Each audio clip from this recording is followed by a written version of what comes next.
Hi, everybody. Today I am trying to learn something new with some of my extra free time.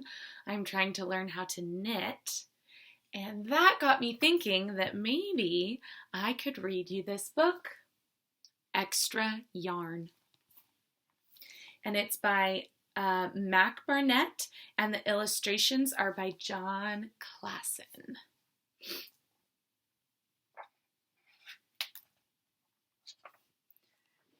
All right. I just have to show you this cute little dog.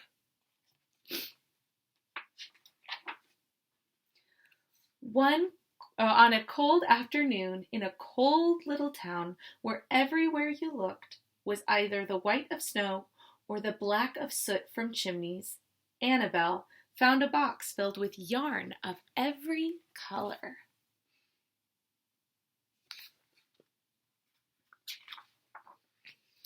So she went home and knit herself a sweater. And when Annabelle was done, she had some extra yarn. So she knit a sweater for Mars too. But there was still extra yarn. And when Annabelle and Mars went for a walk, Nate pointed and laughed and said, "You two look ridiculous." "You're just jealous," said Annabelle. "No, I'm not," said Nate.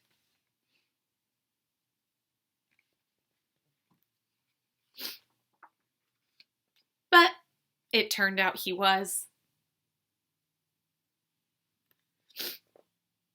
And even after she'd made a sweater for Nate and his dog and for herself and for Mars, she still had extra yarn.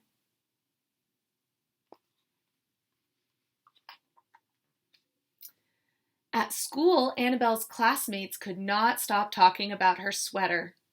"Quiet!" shouted Mr. Norman.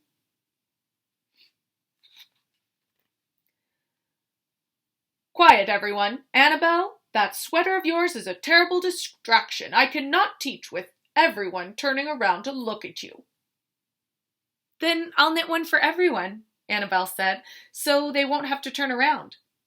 "Impossible," said Mr. Norman. "You can't." But it turned out she could. And she did. Even for Mr. Norman.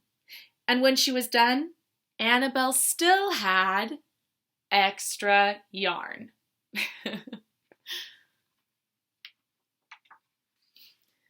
So she knit sweaters for her mom and dad, and for Mr. Pendleton and Mrs. Pendleton, and for Dr. Palmer, and for little Louis.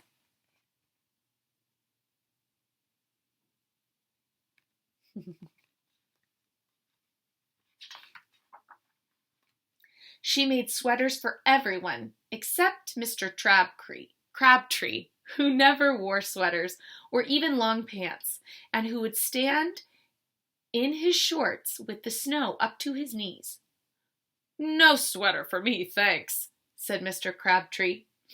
So she made Mr. Crabtree a hat, and even then Annabelle still had extra yarn. She made sweaters for all the dogs and all the cats, and for the other animals too.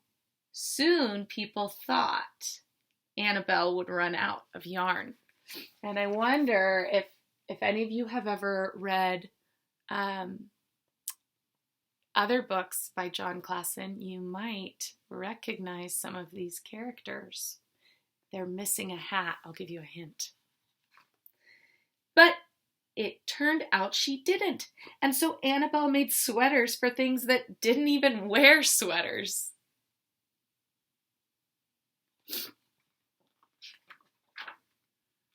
Oh my goodness.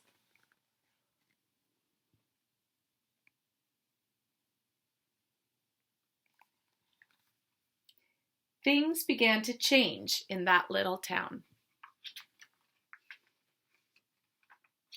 Oops.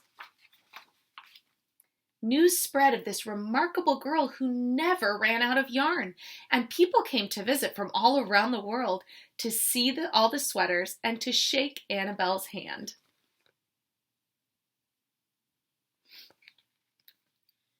One day, an archduke, who was very fond of clothes, sailed across the sea and demanded to see Annabelle.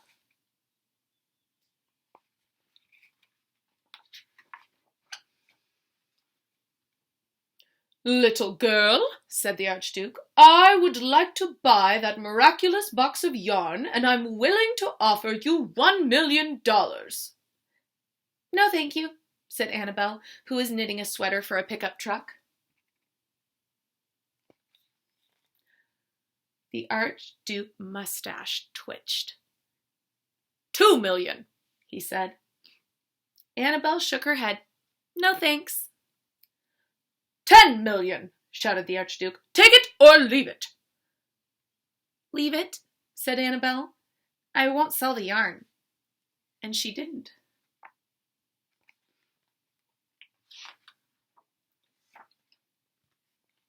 Looks like it's night now. So that night, the Archduke hired 3 robbers to break into Annabelle's house, and they stole the box and took it to the Archduke, who set off across the snow and sailed over the sea. That is not very nice. Back to his castle.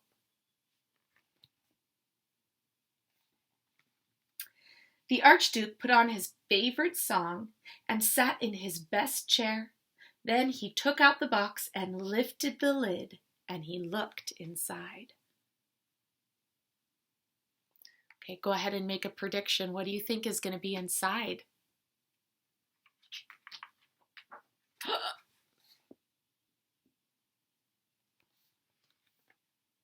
His mustache quivered. It shivered. It trembled.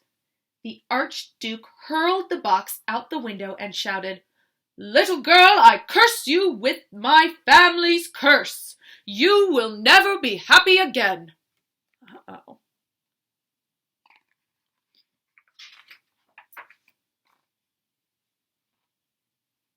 But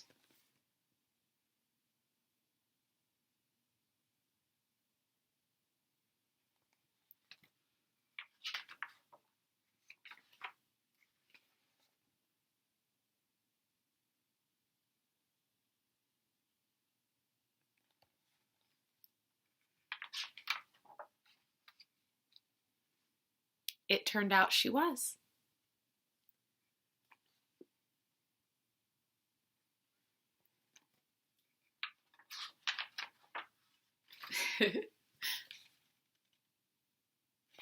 And that's the end of today's story. I wonder, why do you think that yarn box didn't have anything in it when the Archduke opened it? Have a wonderful day, and remember to be patient with yourself when you're trying something new, and go ahead and make the world beautiful. Bye.